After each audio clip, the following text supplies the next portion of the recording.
और देखिए अभी अल्लाह पे पूरा भरोसा था तो हमने क्लीन चिट दिया, सीबीआई वालों ने क्लीन चिट मैंने लेके आया हूँ, ऐसा नहीं है। चला ना फिर मीडिया ही दिलाया कि आपको क्लीन चिट मिला है, क्लीन चिट दिलाया मीडिया ने। जी ये प्रेस कॉन्फ्रेंस रखने का मेन उद्देश्य ये है कि हमारे पास फ़ोन आया 25 तारीख को और मैं अपने घर बैठा था, फ़ोन आया और मुझे एक व्यक्ति ने फ़ोन किया जिसका नाम है गोलू सिंह, जो बिहार सरकार की तरफ से 2 लाख का इनामी है। और उसने बहुत ही भारी लफ्ज़े में सीधे मुझे मर्डर करने का, मार देने का धमकी और लगातार यही बात बोल रहा था।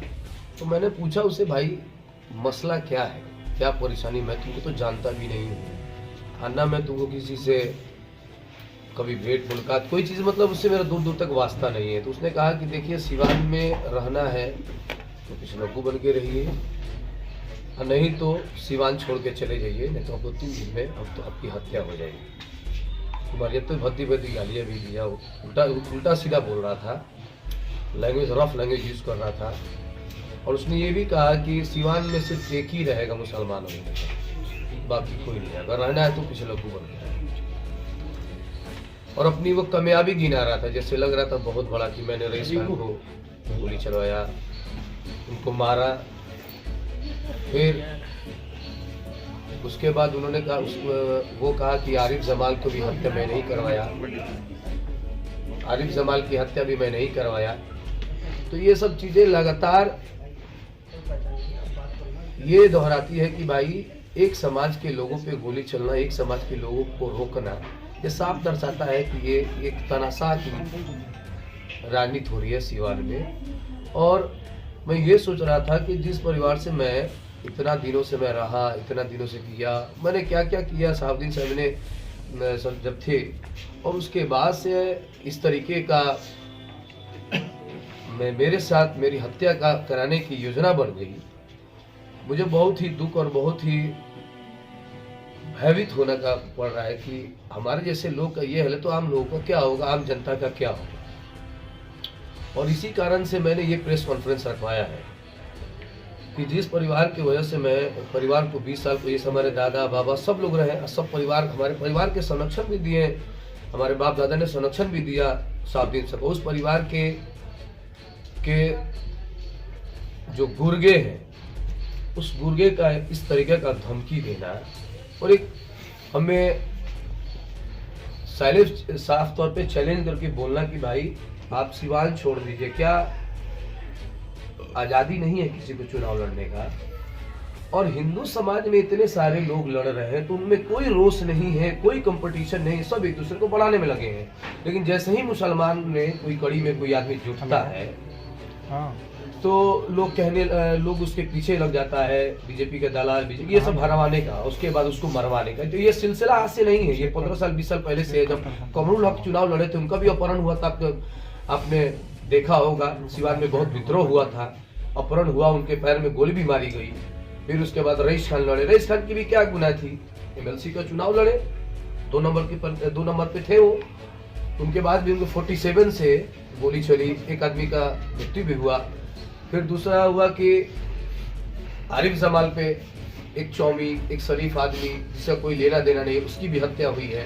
फिर अचानक से हमको धमकी देना और फिर हमको डायरेक्टली जान से मारना, सिवान छोड़ने की धमकी देना। तो ये सारे चीज जो हो रही है एक ही तरफ से हो रही है, एक ही लोग कर रहा है। और मैं सरकार से सुरक्षा की गुहार लगाने के लिए मैं इस इश्यू करता हूँ कि मुझे सुरक्षा दी जाए। जिस तरीके से लोगों ने ये चीज नहीं समझ पा रहे हैं कि सिवान किस ओर जा रहा है, सिवान गुलामी की तरफ जा रहा है, सिवान मजबूत नहीं मजबूर की तरफ जा रहा है। और ये सरासर एक ही चीज में कराया, तब से ये प्रोग्राम कराया जब मैंने सम्मान समारोह कराया, उसके बाद से ये फिजा बदल गई, लोगों के आंखों में मैं गड़ने लगा। और लोग मुझे जो यहाँ के नेता बनते हैं, मुसलमान के रहनुमा बनते हैं, उन्होंने उस प्रोग्राम को भी फ्लप करने के लिए चारों बगल फोन करके लोगों को मना भी किया। फिर भी लेकिन अचानक से मैं फोन आया फिर हमको जान से, मैं उसको जानता नहीं हूँ, उसको क्या पड़ी है कि हम ध्रुव सिंह आखिर कौन है ये? गोलू सिंह ये एक अपराधी है और ये गुर्ग है, शार्प शूटर है। किसके लिए काम करता है? अपराधी तो है। हाँ। ये काम किसके लिए करता है? ये सब जानते हैं, सारे लोग जानते हैं। और मैंने आवेदन में लिख के दिया भी है कि हम अगर क्या दिया है आवेदन में? FIR दर्ज हो गया है जी, FIR हो चुकी है। FIR का आवेदन मैंने माननीय थाना प्रभारी साहब को दिया है। उस FIR में साफ तौर पे भी लिख भी दिया मैंने कि अगर मेरी हत्या होती है तो उसका सीधा दोष ओसामा साहब और गोलू सिंह पर जाएगा। अपने आवेदन में लिखा है? जी, लिखा है मैंने ये बात। अब भाई अपनी जान की सुरक्षा लगाऊंगा। अगर मैं सब पूरे सिवान के लोग जानते हैं, उतने बड़े हस्ती रईस खान पे 47 चलता हूँ, मैं तो एक आम आदमी हूँ। लेकिन आपको धमकी देने के पीछे क्या मकसद है? धमकी आखिर देने क्यों के धमकी पीछे दिया गया? अच्छा एक बात बताइए मुझे। अयूब खान का भी जिक्र आपने किया है कि हाँ, अयूब अयूब खान का के नाम भी आया है। उसने कहा कि मैं उसको भी मारूंगा। मैंने जिक्र नहीं कहा, उसने कहा कि बोला कि मैं जितने भी मुसलमान लीडर या तो पीछे हो जाए, पिछलकू हो जाए, अगर नहीं तो मैं उनका हत्या कर दूंगा। सोशल मीडिया से जब आप मैसेज दे रहे थे तो उसमें बहुत सारे लोगों ने ये कहा कि आपसी ये लड़ाने की एक साजिश देखिए ये सब, देखिए जो लोग इस तरीके की उनके अंदर जो गुलामी भरी हुई है, उनके अंदर वो मानसिकता नहीं, इंसानियत ही नहीं है, अल्लाह से उनको डर ही नहीं है, तो वो क्या बोल रहे नहीं बोल रहे उसका हमको फिक्र नहीं है। मेरी अपनी जान माल की फिक्र होनी चाहिए। किसकी गुलामी की बात कर रहे हैं? कैसी गुलामी? कैसी गुलामी? जो लोग ऐसी गुलामी कर रहे हैं जिनको हक बात कहने में डर लगता है। रईस खान पे गोली चली, रईस खान पे कौन सा गोली चला दे किसी परिवार पे, किसी पे? क्या मुसलमानों को चुनाव लड़ना गलत है? आप हमको बता दीजिए, मुसलमान चुनाव नहीं लड़े सिवान में, तो ये खुल के बोल सकता है उस परिवार की भाई आप सिवान में मुसलमान चुनाव मत लड़े, हम लोग छोड़ देंगे, नहीं लड़ेंगे। किससे आपको खतरा है? इससे खतरा है? मैंने आवेदन में क्या कहा है? अभी आप क्या सुन रहे थे? आवेदन मैंने साफ तौर पे कहा है कि मेरी अगर हत्या होती है उसका सीधा दोष ओसामा पे और गोलू सिंह पर जाएगा। शुरू से ही आप ओसामा कौन है? एक ही नाम ओसामा है, अभी 47 पे भी नाम आया था ओसामा। इस परिचय का मोहताज नहीं ना है। नहीं, ओसामा नाम के ओसामा, हिना मैडम के लड़के ओसामा। अच्छा, ये- तो ओसामा के एक- नाम एक- आप दे रहे हैं, लेकिन आप एक समय था कि आप मोहम्मद शहाबुद्दीन के पूर्व जो सांसद थे, करीबी उनके रहे। एकदम सबसे करीबी रहे, फिर ओसामा पे नाम दे रहे हैं। आखिर एक पारिवारिक रिश्ता था आपका उनका। ये आप बहुत, ये तो हमें भी दुख है। इस बात इस को लेकर परिवार को कभी मैंने आपने सम्मान दिया, उस परिवार से जुड़े हमारे बाप दादा जुड़े थे, उस परिवार से मैंने क्या क्या नहीं किया। उनके परिवार की वजह से CBI केस लगी, मेरे घर टूटे, मेरे घर टूट गया, मेरा हाथ टूट गया। जब STF SIT की छापा हुई, मैं इधर से उतार रहा था, मेरी हाथ टूट गई। उसके बाद मैं तो यही तो शब्द हूँ कि ये सब करने के बावजूद, और मैंने सम्मान समय कराया, मैं आंख में चुभने लगा। अब उनके जहन में क्या चल रहा है, नहीं चल रहा है। अच्छा, जब आपको धमकी मिली इस बात को लेकर के कभी आपने हिना मैडम से संपर्क किया है? मैं क्यों करूंगा किसी संपर्क? मैं क्यों करूंगा? कि भाई ऐसा मैं क्यों मामला करूंगा? आ रहा है। मैं साबुद्दीन साहब थोड़ी है कि मैं उनसे संपर्क करके बोलूंगा। उन्होंने सही फैसला करते थे। ऐसा साबुद्दीन साहब के रीजन में नहीं देखने को मिलता था। लेकिन ये जो हत्याओं का साजिश, आरिफ जमाल की क्या दोस्त थी? आरिफ जमाल को तो अभी तो कुछ हुआ ही नहीं। आप किसी को कुछ खुलासा बताइए। कैफ जी, जब आप चुनाव लड़े थे तो कहा जाता था कि बीजेपी के फंडिंग से आप चुनाव लड़ रहे हैं, और अब कहा जा रहा है कि आप किसी का मोहरा बन करके काम कर रहे हैं। देखिए यही तो बात है कि जब मुसलमान लड़ता है तो कुछ ना कुछ उस पर दोष आने लगते हैं। कभी वो बीजेपी हो जाता है, कभी किसी का दलाल हो जाता है, किसी का 50 लाख रुपया होता है। अभी बताइए, अपनी बात को मैं नहीं रखूं, अपनी बात को वो खुल के कहे कि मैं चुनाव नहीं, कोई मुसलमान चुनाव नहीं लड़े। ये सिर्फ एक मोहम्मद की बात नहीं है, ये सारे मोहम्मद की बात है। और मैं गारंटी के साथ कहता हूं, अगर कोई भी मोहम्मद मुस्लिम अगर आवाज उठाएगा, उस पर लिख के रख लीजिएगा, उस पर गोलियां चलेंगी और उस पे उसकी हत्या करने की प्रयास होगी। ये आप लिख के रख अब लीजिए। चलिए, लास्ट क्वेश्चन ये आगे क्या है कि करेंगे? आपने आवेदन दिया, उस आवेदन का क्या हुआ? मामला दर्ज हुआ या नहीं हुआ है? बिल्कुल मामला दर्ज हुआ। आप जाके थाना सिवान नगर टाउन में पूछ सकते हैं। अब आप मैंने क्या आवेदन- करेंगे? अब मैं कहूंगा सरकार से सुरक्षा की गुहार लगाऊंगा मैं, क्योंकि मैं अकेले जाता हूँ स्टेडियम में क्रिकेट सिखाने। भाई बात साफ सुथरा सुन लीजिए। और हत्या का जो ये साजिश हो रहा है, मतलब ये हत्या की राजनीति हो रहा है कि कोई मुसलमान ना बढ़े। और जो ऐसे कह रहे हैं कि ये फलाना चिलाना जो भी बातें, मैं उन बातों को मैं नहीं जानता हूँ। मेरा जान पे आया हुआ है, अगर कोई माई का लाल है तो वो बोल के देखा उस परिवार के बारे में। अगर नहीं उसका बेड़ा गर्क हो गया तो जो कहेंगे सो। आरिफ जमाल की हत्या कर दी गई, उसके बाद आपको भी टारगेट किया जा रहा है, तो आपने प्रशासन से सुरक्षा की मांग की है? कुछ प्रशासन से मैंने सुरक्षा के मांग की है। मैंने डीजीपी साहब को आज मेल करूंगा, जितने वरीय अधिकारी हैं सबको मैं उनको अवगत कराऊंगा इस घटना के बारे में। सवाल क्योंकि आपको है, 3 दिन उसामा का ने टाइम क्या दिया आपको था। डायरेक्टली फोन किया है? उसामा उसामा ने की- डायरेक्टली आपको कभी धमकी दिया है कि उसामा का आप नाम ला रहे हैं? जब इतने सारे गुर्ग रहने तो जरूरत ही क्या किसी को डायरेक्ट फोन करने का। अगर मुझे जो अपराधी जो हमको फोन किया है उससे मेरी क्या लेना देना है, वो कौन पॉलिटिशियन है। उसामा का क्या नाम लिया था वो?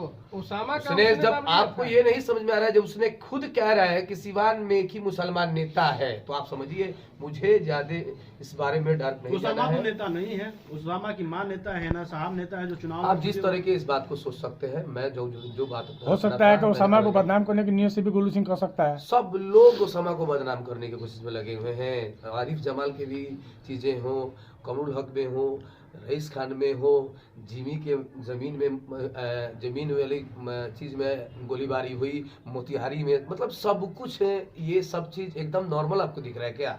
आपको लग रहा है? और अगर इसका मतलब है कि कानून गलत काम कर रहा है इसीलिए उनको जेल भेजा था। फोन करने वाले ने आपको 3 दिन का टाइम दिया था और आज 3 दिन पूरा हो रहा है और अभी तक कोई सुरक्षा आपको नहीं मिला। इसको लेके कुछ सवाल मुझे अल्लाह की आपके सुरक्षा प्रशासन पर से भी पूरा है। भरोसा है और मुझे पूरा उम्मीद है।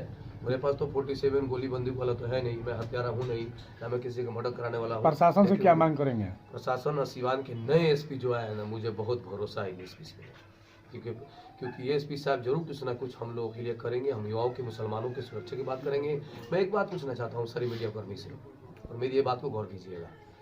आपने देखा होगा सिवान गिलास पे गोलीबारी हुई, धनु जी पे गोलीबारी हुई, तौकीर जी पे गोलीबारी हुई, आरिफ जमाल पे हत्या हुई।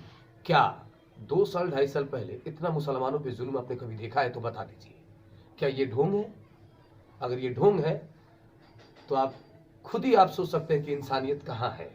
मैं सच बोल रहा हूँ और मैं आपको बता रहा हूँ कि मैं एकदम जान लीजिए कि अगर मुझे कुरान पे भी हाथ रखना पड़े इन सच को बोलने के लिए मैं बोलूँगा, क्योंकि मैं एक आना भी झूठ बोलने की कोशिश, मैं बहुत परेशान हूँ।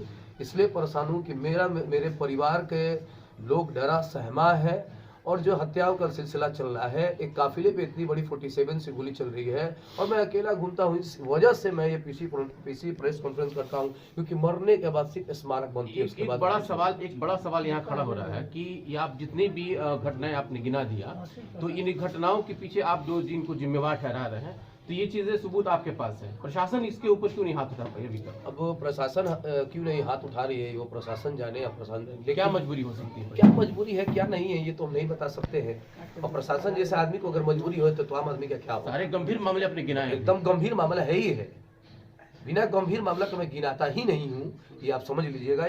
देखिएगा, आप मीडिया कर्मी आरिफ जमाल को आप लोग खुल के क्यों नहीं बताया? क्यों? आप लोग भी डरते होंगे ना, इसीलिए तो आप लोग भी नहीं बता पाए कि आखिर मीडिया कर्मी जितने लोग हैं कि आरिफ जमाल की आखिर हत्या किसने कराई। 2 तो अपराधी पकड़े गए, लेकिन अभी तक खुलासा क्यों नहीं हुआ? आपने क्यों नहीं इस चीज को सवाल उठाया? आप लोग आपने उजागर क्यों नहीं कि आरिफ जमाल के हत्यारा कौन है? कैसे उजागर कर क्यों नहीं करेगा? कि आप उनके नहीं, आपका भी आप देखिए चौथे स्तंभ है। आप अपने बातों से, अपने कामों से हटिए मत। मीडिया पे अंकुश लगाने से पहले बंटी जी एक चीज मैं बता रहा हूँ। नहीं बोलिए। कि आपका सवाल, आप कह रहे हैं मीडिया सवाल पूछेगी, मीडिया सवाल पूछेगी, सवाल पूछना जानती है मीडिया।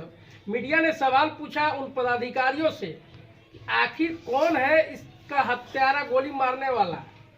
तो क्या है आपको बताइए। पदाधिकारी खुलासा तो करे नाम का, जांच की जाए। तो ये जांच हो रही है। नहीं बना सकते, दबाव किस तरह का दबाव? क्यों नहीं बना सकते आप मीडिया में लिखिए कि इसका खुलासा कब होगा, इसके षड्यंत्र कौन है, आखिर ये चाउमीन बेचने वाले की हत्या क्यों हुई? बंटी जी, मीडिया एक माध्यम है और आप जो बात कर रहे हैं वो देखिए, आपके पास मीडिया जाएगी बहुत और बड़ी प्रशासन जो बात ताकत है। हो जाएगी। मीडिया बहुत बड़ी ताकत है, आप उसको माध्यम मत बनाइए, आप अपनी ताकत को पहचानिए। जनता आपकी की ताकत क्या आवाज है? है, राजदेव हत्याकांड क्यों हुई? आप बताइए हमको, राजदेव हत्याकांड क्यों हुई? उसमें भी आपका नाम आया था। उसमें मेरा नाम आया था, सीबीआई ने क्लीन चिट दिया था। किसकी वजह से नाम आया था? मेरे अब्बा की वजह से नाम आया था, साबरी साहब की वजह से नाम आया था, क्योंकि मैं उनके साथ था इसलिए आया था। आप जैसे मेरे फादर के नाम से नहीं आया था। और देखिए, अभी अल्लाह पे पूरा भरोसा था तो हमने क्लीन चिट दिया, सीबीआई वालों ने क्लीन चिट मैंने लेके आया हूँ, ऐसा नहीं है। चला ना, फिर मीडिया ही दिलाए कि आपको क्लीन चिट मिला है।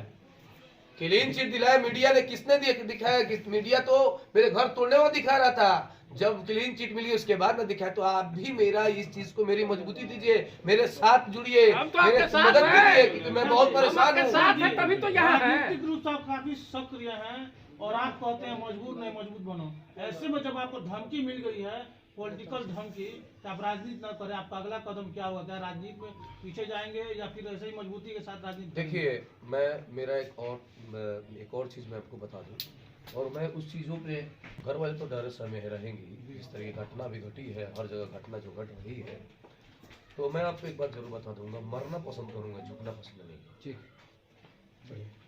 Thank you so much.